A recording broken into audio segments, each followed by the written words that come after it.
Okay, I'm going to explain. I want to explain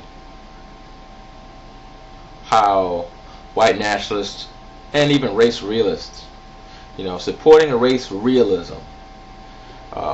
Yes, their claim that they are not racist and mentioning that the biological differences in IQ does not mean that they hate black people, does not mean that they feel that they're superior. Yes, in theory, they're correct. You can theoretically believe that your 220 IQ is not a measurement of your self-worth. It's not a measurement of you being superior.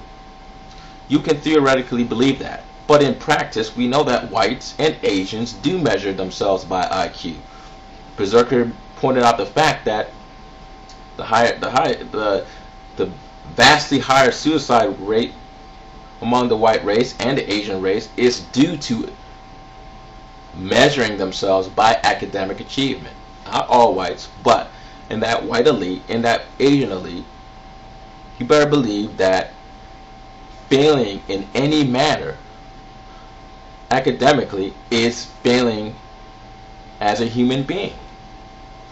Yes, you can say, well, theoretically that doesn't matter, someone with a high IQ, they just have one difference compared to, the rest of the human race. It's really no big deal. But, you can say that, but what you're saying in theory and how you're executing in practice says two different things. Yes, Quest 1, 2, 3, 4, some other race realists can sit there and say that I'm only pointing out biological differences. This does not mean I feel that whites and Asians are superior to blacks.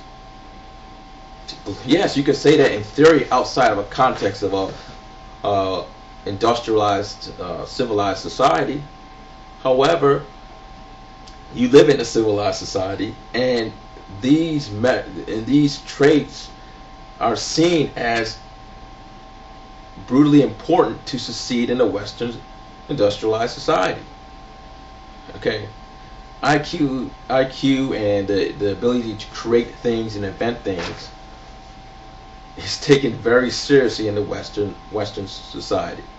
Those who do not create things are not going to be valued as much. They're not. Let's just face the facts. Let's look at history. What does the West value? Okay, in history, they value politicians. They value inventors. They don't value the common average human being.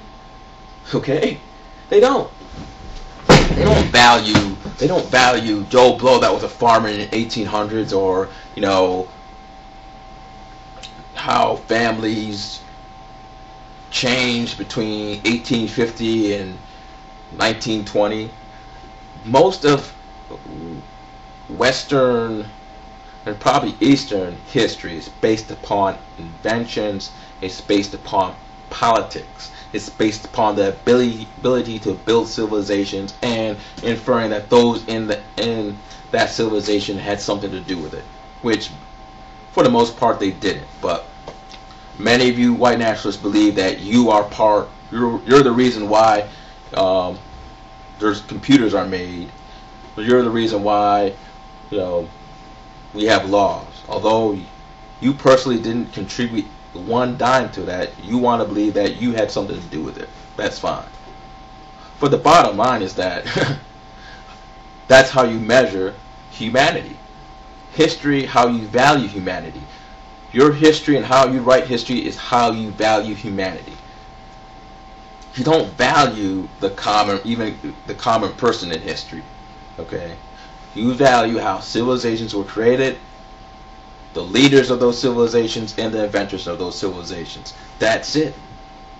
And since you believe that blacks don't have anybody that's important in those areas, by practice you can't respect them. It's that simple. You can say that you value all human life. You can say,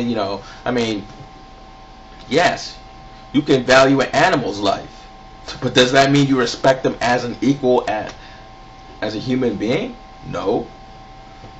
That says that simple. So in theory, yes, you can believe that IQ is just a subjective measurement of man, but in practice, race realists and their counterparts practically use those theories or internalize those theories, and that motivates them to disrespect other races who they feel fail to meet those qualities. Have a nice day.